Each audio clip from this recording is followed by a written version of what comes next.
Sir, ഒരു ചോദ്യമുള്ളത്, ഗണമൊത്താൽ ഗുണം 10 എന്ന് ജ്യോതിഷത്തിൽ ഒരു പ്രമാണമുണ്ട്. എത്രത്തോളം അതില് ദേവഗണം, മനുഷ്യഗണം, അസുരഗണം എന്നുള്ളതിന് ജനങ്ങളെ വിഭജിക്കുന്നതില് എന്തെങ്കിലും അർത്ഥമുണ്ടോ? അല്ലെങ്കിൽ അതിന്റെ തത്വം എന്താണ്? അതിന്റെ ശാസ്ത്രീയമായിട്ടുള്ള, പ്രായോഗികമായിട്ടുള്ള ഒരു വിവരണം ഒന്ന് പറയാമോ? ഈ 3 ഗുണങ്ങള്, ആ 3 ഗുണങ്ങൾ എന്ന് പറയുന്നത് നമ്മുടെ സാത്വിക, താമസിക, രാജസിക എന്ന് പറയുന്നത് പോലെ അത്തരം ഗുണങ്ങള് കൃത്യമായിട്ട് വേണ്ടെടുത്ത് വേണ്ടതുപോലെ പറയാൻ സാധിക്കണമെന്നുള്ളതാണ്. ഭഗവാൻ സാത്വികമായിട്ടുള്ള ഒരു സങ്കല്പമായിട്ടാണ് നമുക്ക്. പക്ഷെ ഭഗവാൻ രാജസികമായിട്ടുള്ള ഗുണമുണ്ട്, താമസികമായിട്ടുള്ള ഭഗവാനും ഉണ്ട്. എവിടെ, എങ്ങനെ, എപ്പോ ഉപയോഗിക്കണം എന്ന് കൃത്യമായിട്ട് അറിയുന്നതാണ്. അത് ഒത്തിട്ട് പോണമെന്നാണ്. എവിടെ, എപ്പോ, എങ്ങനെ, ആരുടെ മുമ്പിൽ, എവിടെയൊക്കെ ഉപയോഗിക്കണം എന്നുള്ള ആ ഒരു കഴിവിനെയാണ് നമുക്ക്. എവിടെ വഴക്ക് പറയണോ അവിടെ വഴക്ക് പറയണം, എവിടെ ശാസിക്കണോ അവിടെ ശാസിക്കണം, എവിടെ മിണ്ടാണ്ടിരിക്കണോ എവിടെ മിണ്ടാണ്ടിരിക്കണം, അല്ലേ? ഈശിത്വം ച വശിത്വം ച പ്രാപ്തി പ്രകാശമേവച എന്ന് പറഞ്ഞത്. എവിടെയാണോ ഞാൻ വശീകരിക്കേണ്ടത് അവിടെ വശീകരിക്കണം. എവിടെയാണോ വശീകരിക്കപ്പെടേണ്ടത്, ആരുടെ മുന്നിലാണോ ഞാൻ സറണ്ടർ ചെയ്യേണ്ടത് അവിടെ ഞാൻ സറണ്ടർ ചെയ്യണം. അത് എൻ്റെ ഒരു കഴിവാണ്. ആ കഴിവ് ഞാൻ സാത്വികമായിട്ടും രാജസികമായിട്ടും താമസികമായിട്ടും ഒക്കെ ഉണ്ടാവണം. എന്തുകൊണ്ടാ ഭഗവാൻ എല്ലാവരെയും ഒരു ഗണത്തിൽ മാത്രം പെടുത്തിയിട്ട് എല്ലാവരും സാത്വികമായിട്ടുള്ള മനുഷ്യന്മാരായിക്കോട്ടെ എന്ന് വിചാരിച്ചില്ലല്ലോ? സീതയ്ക്കായാലും രാമനായാലും, സീതയ്ക്കും ചിലപ്പോഴൊക്കെ അത്തരം ഗുണങ്ങൾ വന്നിട്ടുണ്ട്. അതുകൊണ്ടാണ് ലക്ഷ്മണനെയൊക്കെ ചിലപ്പോൾ വഴക്ക് പറയുന്നതും. സ്വന്തം അനുജനാണ്, ഇത്രയും നല്ല മനുഷ്യനാണ് എന്ന് തോന്നിയിട്ടില്ലല്ലോ സീതയ്ക്ക്. ആ ഗുണം ലക്ഷ്മണന് മാത്രമേ ഉണ്ടായിട്ടുള്ളൂ. അതുകൊണ്ടാണ് ലക്ഷ്മണൻ വേറെ ഭാവങ്ങളൊന്നും കാണാതെ കാല് മാത്രം കണ്ടത്. പക്ഷെ സീതക്ക് അങ്ങനെയല്ല ധാരണ. സീത പലപ്പോഴും ധരിച്ചിരിക്കുന്നത് എന്നെ എല്ലാം പൂർണ്ണമായിട്ടും കാണുന്നുണ്ടെന്നാണ് ലക്ഷ്മണൻ. അപ്പൊ ഇതൊക്കെ പ്രശ്നങ്ങളാണ്. ഓരോ മനുഷ്യന്റെയും ഗുണങ്ങള് എന്ന് പറയുന്നത് അവരുടെ നോട്ടത്തിലും അവരുടെ ഭാവത്തിലും അവരുടെ ഇന്ദ്രിയങ്ങളിലും അവരുടെ ചേഷ്ടകളിലും ഒക്കെ കൃത്യമായിട്ട് ഒക്കും.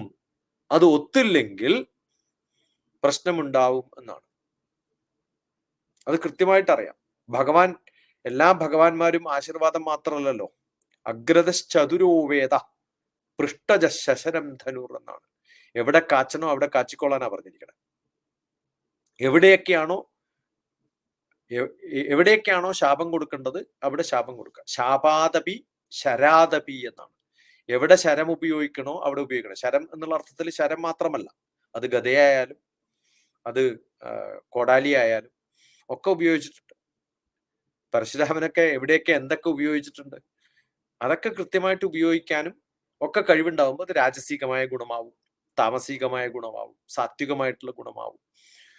അത് നമ്മുടെ ഓരോ വ്യക്തികളിലും, നമ്മുടെ മനുഷ്യന്മാരിലുള്ള എല്ലാ ഗുണങ്ങളുമാണ് എല്ലാ ഭഗവാന്മാരിലുള്ളത്. ആ ഭഗവാന്മാരുടെ വ്യത്യസ്തമായ ഭാവങ്ങളും രൂപങ്ങളും മനുഷ്യരിലേക്ക് ആവാഹിച്ചു കിട്ടുമ്പോഴാണ് നമ്മുടെ ഭഗവാനാണല്ലോ നമ്മുടെ ഉള്ളിലൊക്കെ ഇരിക്കുന്നത്. 33% വീതം ഗുണങ്ങൾ എന്ന് പറയുമ്പോൾ നമ്മുടെ ഉള്ളിൽ തന്നെയാണ് രാജസിക, താമസിക, സാത്വികമായിട്ടുള്ള ഗുണങ്ങൾ. അത് ഓരോ കാലത്തും ഓരോ സമയത്തും ചിലപ്പോൾ ചെറുപ്പത്തിലായിരിക്കും ചിലർക്ക് കൂടുതൽ ഉണ്ടാവുക.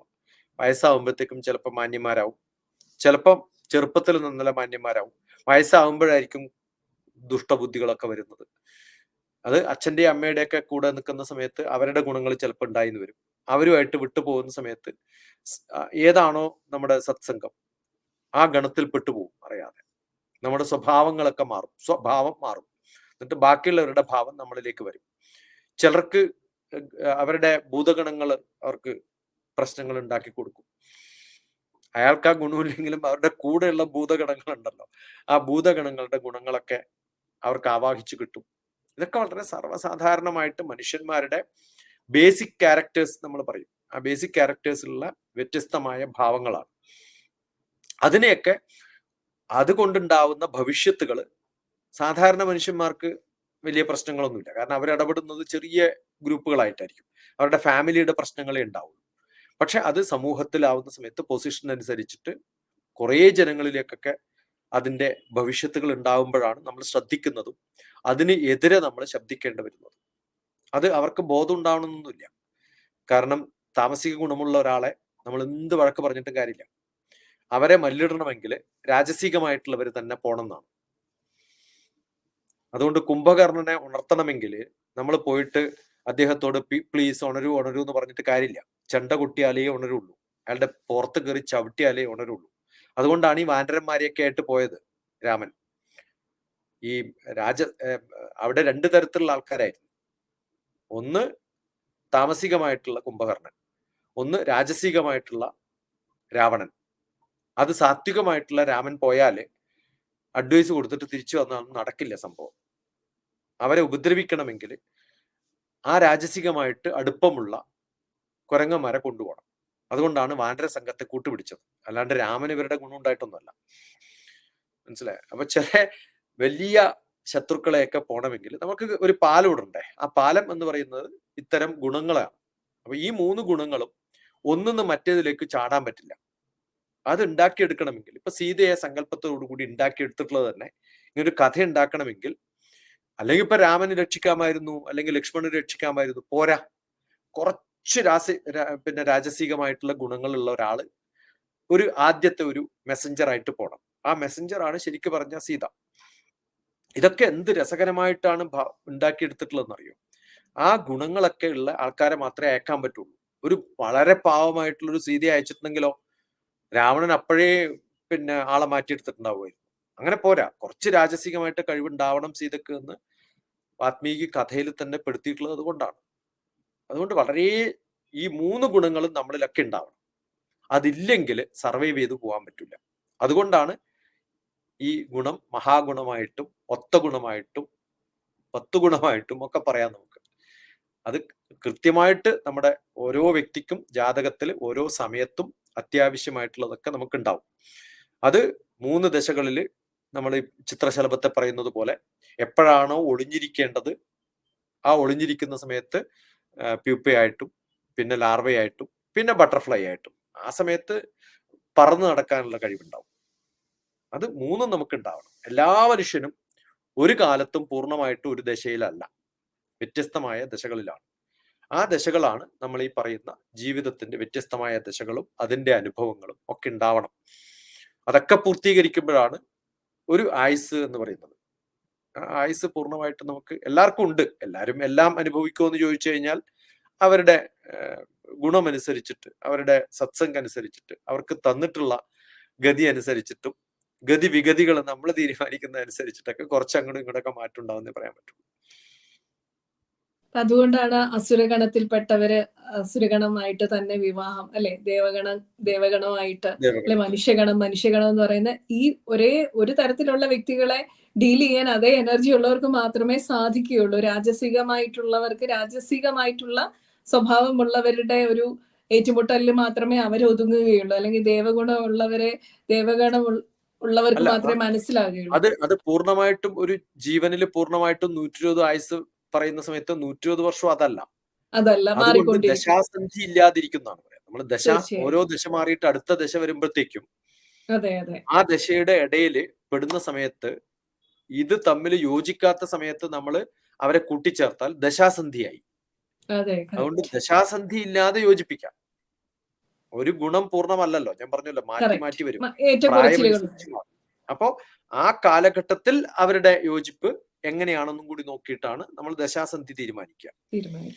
അതുകൊണ്ട് ജാതക പൊരുത്തം നോക്കുന്ന സമയത്ത് ഓരോ സമയത്തേക്കും അവർക്ക് എന്തൊക്കെ ഗുണങ്ങൾ വേണം, രാശിപ്പൊരുത്തമുണ്ടോ, രഞ്ജുപ്പൊരുത്തമുണ്ടോ, ദശാസന്ധി ഉണ്ടോ, ഇതൊക്കെ നോക്കിയിട്ട് വേണം തീരുമാനിക്കാൻ. യോനിപ്പൊരുത്തമുണ്ടോ, ഇതൊക്കെ നോക്കണം. 10 പൊരുത്തം 10ൽ 10 പൊരുത്തം എന്ന് പറയുന്നത് അങ്ങനെയല്ലേ, എല്ലാം 10ൽ 10 നോക്കണം. അതിൽ 8ഉം 7ഒക്കെ കിട്ടിക്കഴിഞ്ഞാൽ രക്ഷപ്പെട്ടു എന്നാ പറയാ സാധനം. ഇതിലെ ഒന്നും ബാധകമല്ല മനപ്പൊരുത്തം ഉണ്ടെങ്കിൽ, അല്ലെ, മനസ്സുകൾ തമ്മിൽ ഏറ്റവും ഉദ്ദേശം അതാണ്. എനിക്ക് രാജസികമായിട്ടുള്ള ക്യാരക്ടർ ഒക്കെ ഉണ്ടാവും. പക്ഷെ ഞാൻ തീരുമാനിച്ചു എനിക്ക് രാജസികമായിട്ടുള്ള ക്യാരക്ടർ ഇപ്പൊ വേണ്ട. അത് ബിഹേവിയർ ആണ്, ബേസിക് ക്യാരക്ടർ ആണ് നമ്മുടെ ഹൊറോസ്കോപ്പിൽ പറയാം. ആ ഹൊറർ വേണ്ടാന്ന് വിചാരിച്ചാല് നമുക്ക് സാധാരണഗതിയിൽ എന്റെ ബിഹേവിയർ പാറ്റേണിനെ മാറ്റാൻ പറ്റും. ആ ബിഹേവിയർ പാറ്റേണിനെ മാറ്റുന്ന പല ഗുണങ്ങളും കൊണ്ടാണ്. ഒന്ന്, എന്റെ കുടുംബത്തോടുള്ള എന്റെ ബഹുമാനം. 2, പൊരുത്തങ്ങളില്ലെങ്കിലും കുടുംബത്തിന് വേണ്ടിയിട്ട് ചിലപ്പോൾ പൊരുത്തപ്പെട്ടു പോകുന്ന എത്രയോ ആൾക്കാരുണ്ട്. അപ്പൊ അതുപോലെ സാമൂഹികമായിട്ടും കുടുംബപരമായിട്ടും ഒക്കെ മനുഷ്യന്മാർ പൊരുത്തപ്പെട്ടു പോകും. അതാണ് നമ്മുടെ പൊരുത്തം എന്ന് പറയുന്നത്. അതുകൊണ്ടാണ് മാനസികമായിട്ടുള്ള പൊരുത്തം കൃത്യമായിട്ടുണ്ടായാൽ നമ്മൾ ആരുമായിട്ട് അഡ്ജസ്റ്റ് ചെയ്യാൻ ഫ്ലെക്സിബിൾ ആയിട്ട് മാറും. ആ ഫ്ലെക്സിബിലിറ്റിയാണ് നമുക്ക് ഉണ്ടാവേണ്ട ആദ്യത്തെ ഗുണം. അതുകൊണ്ട് ഭാരതീയ ശാസ്ത്രപ്രകാരം ഹോറോസ്കോപ്പ് നോക്കിയിട്ടാണോ വിവാഹം കഴിച്ചതെന്ന് വെച്ചാൽ അങ്ങനെയല്ല. രാമൻ സീതയെ കഴിച്ചതോ കൃഷ്ണൻ വിവാഹം കഴിച്ചതോ അർജുനൻ വിവാഹം കഴിച്ചതോ ഒന്നും ജാതകം നോക്കിയിട്ടല്ല. അവരുടെ ഗുണങ്ങള്, അതുകൊണ്ട് നമ്മൾ കൃഷ്ണൻ രാജനും ഒന്നും അല്ല. അതുകൊണ്ട് പാരമ്പര്യമായിട്ട് ഭാരതത്തിൽ അങ്ങനെ ഒരു കാര്യമൊന്നും ഉണ്ടായിരുന്നില്ല. അവർക്കറിയാം എങ്ങനെയാണ് ഇതൊക്കെ അഡ്ജസ്റ്റ് ചെയ്ത് ജീവിക്കണം. ആ കഴിവില്ലാത്തവർക്ക് പലപ്പോഴും കൂട്ടിക്കെട്ടുമ്പോൾ നോക്കിയിട്ട് കൂട്ടിക്കെട്ടിയില്ലെങ്കിൽ ചിലപ്പോൾ അപാകതകൾ ഉണ്ടാവും. പിന്നെ നമ്മുടെ ഒരു പ്രായോഗിക ബുദ്ധി എന്ന് പറയുന്ന ഒരു സംഭവം ഉണ്ടല്ലോ, അതുകൊണ്ട് മിക്കവാറും അത്തരത്തിലുള്ള ഒരു ബന്ധം നിലനിർത്തണം എന്നുള്ള ആഗ്രഹം ഉണ്ടാവും. അങ്ങനെയൊക്കെ പോകുന്ന കുറെ ആൾക്കാരുണ്ടാവും. പോസിബിൾ ആണ്. സർവാനുഗുണ ഭാഗേബി മനോനുഗുണ ദാതിക എന്ന് പറയും അല്ലെ. എല്ലാ ഗുണങ്ങളിലും വെച്ചിട്ട് മനസ്സിന്റെ ഗുണമാണ് നോക്കേണ്ടത്. തമ്മിൽ മനസ്സുകൾ പൂർണ്ണ മനസ്സി സമ്പൂർണ്ണം. കറക്റ്റ്. അപ്പൊ എല്ലാം മനസ്സിന് തൃപ്തമാണെങ്കിൽ അവിടെ പൊരുത്തം സ്വാഭാവികമായിട്ടും അഡ്ജസ്റ്റ്മെന്റുകളും അക്കോമഡേഷനുകളും ഉണ്ടാകും എന്നുള്ളതാണ്. ഈ ഗണം നോക്കുന്നതിന്റെ പിന്നിലായാലും ശരി, മറ്റേത് ജാതക പൊരുത്തം നോക്കുന്നതിന്റെ പിന്നിലായാലും ശരി എന്ന് പറഞ്ഞു.